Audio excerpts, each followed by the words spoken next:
Satyabama Institute of Science and Technology, Chennai and Sriperumbudur. Chennai அருகே முட்டுக்காடு ஊராட்சியில் அடிப்படை வசதிகள் செய்து தரப்படவில்லை என்ற குற்றச்சாட்டு எழுந்துள்ளது. இதுகுறித்த கூடுதல் விவரங்களோடு இணைகிறார் எமது செய்தியாளர் நந்தகோபால். வணக்கம். சென்னை ஒட்டி உள்ள முட்டுக்காடு ஊராட்சியில் அந்த கழிப்பட்டூர் கிராமம் இந்த ஓஎம்ஆர் சாலையில் அமைந்துள்ளது. இது அந்த சிறுசேரி சிப்காட் அருகில் இந்த கழிப்பட்டூர் கிராமம் அமைந்துள்ளது. இதில் இந்த கழிப்பட்டூர் கிராமத்தில் ஒரு 4க்கும் மேற்பட்ட வார்டுகள் இருந்து முறையான அடிப்படை வசதி, அதாவது குடிநீர் வசதி, மழைநீர் வடிகால் வசதி, சாலை வசதி உள்ளிட்ட பல்வேறு வசதிகள் செய்து கொடுக்கல் என்று தொடர் குற்றச்சாட்டாக இருந்து வருகிறது. இது குறித்து அந்த பகுதி மக்களிடம் கேட்போம். சார் வணக்கம் சார், இந்த பகுதியில் என்ன மாதிரி அடிப்படை வசதி இல்லை, எவ்வளவு காலமா இந்த பகுதி மக்கள் இங்க வசதி இது குறித்து மாவட்ட ஆட்சியர் என்ன மாதிரி புகார் கொடுத்தீங்க, இதை பத்தி உங்களுடைய கருத்து சொல்லுங்க. வணக்கம், என் பேர் ராஜேஷ். நான் முட்டுக்காடு ஊராட்சி ஒன்றிய கவுன்சிலர். இங்கே முட்டுக்காடு ஊராட்சி பார்த்தீங்கன்னா சென்னை மாநகராட்சி ஒட்டி உள்ள புறநகர் ஊராட்சி இது. இதில் பார்த்தீங்கன்னா 3 வருவாய் கிராமங்கள் இருக்குது. கழிப்பட்டூர், ஏகாட்டூர் மற்றும் முட்டுக்காடு பகுதி. இதில் கழிப்பட்டூரில் பார்த்தீங்கன்னா 4 வார்டு இருக்குது, ஏகாட்டூரில் 3 வார்டு இருக்குது, முட்டுக்காடில் 5 வார்டு இருக்குது. இங்கே கழிப்பட்டூரில் பார்த்தீங்கன்னா முத்தமா நகர், படவட்டம்மன் கோவில் தெரு, பிள்ளையார் கோவில் தெரு, சமத்துவ நகர் என்று 3-4 வார்டுகள் பகுதியில் இருக்காங்க. இதில் பார்த்தீங்கன்னா கிட்டத்தட்ட ஒரு பல நூறு ஆண்டுகளாக கூடுகுடியான தாழ்த்தப்பட்ட மக்களும் பிற்பட்ட மக்களும் தான் வசித்து வருகிறாங்க.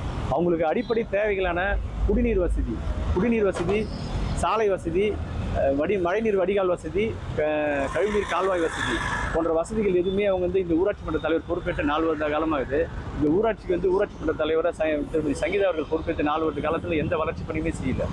நீங்கள் பார்த்தீங்கன்னா கிட்டத்தட்ட இந்த 5வது வார்டில் புத்தமநகர் பகுதியில் குடிக்கிறது தண்ணி இல்லாமல் பொதுமக்கள் கிட்டத்தட்ட 3 மாத காலமாக ரொம்ப சிரமப்பட்டு இருக்கிறாங்க. குடிக்கிற தண்ணியே அவங்களே காசு கொடுத்து ஒரு லோடு 1000 ரூபான்னு கொடுத்து வாங்குற அவலநிலை இங்கே தொடருது. இந்த ஊராட்சி நிர்வாகம் எந்த பணியுமே செய்யாமல் கிட்டத்தட்ட மாதத்திற்கு ஒரு 60-70 லட்சம் பணம் எடுத்து ஊராட்சி பராமரிப்பு தொகையாக செலவு செய்கிறதா தகவல் சொல்கிறாங்க.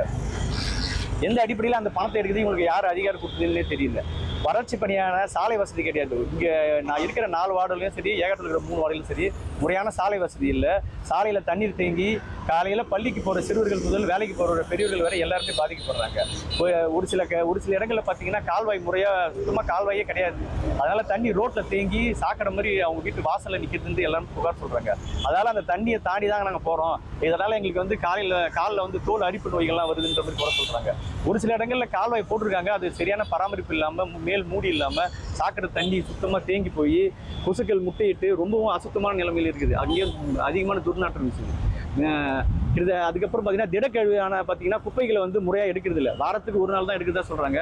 ஒரு வாரம் முழுவதும் அந்த குப்பையை வீட்டில் சேமித்து வைக்கிறதால அவங்க வீட்டில் அதிகமான துர்நாற்றம் வீசுதுன்னு சொல்கிறாங்க.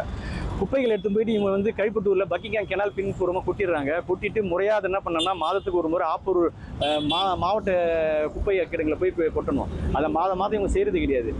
அங்கே உள்ள பகுதியிலே காலியான இடங்களில் பள்ளம் தோண்டி அந்த குப்பைகளை மீண்டும் புதைக்கிறது, தீயிட்டு கொளுத்துறது. அந்த தீயிட்டு கொளுத்துறதால என்ன ஆகுதுன்னா அந்த புகையால் அந்த சுற்றி இருக்கிற அடுக்குமாடி குடியிருப்பு வீடுகளில் புகை போயிட்டு அங்குள்ள குழந்தைங்களுக்கு வீசிங் ப்ராப்ளம், பெரியவங்களுக்கு வீசிங் ப்ராப்ளம், ஆஸ்துமா போன்ற தொல்லைகள் வருது. இந்த Satyabama Institute of Science and Technology, Chennai and Sriperumbudur.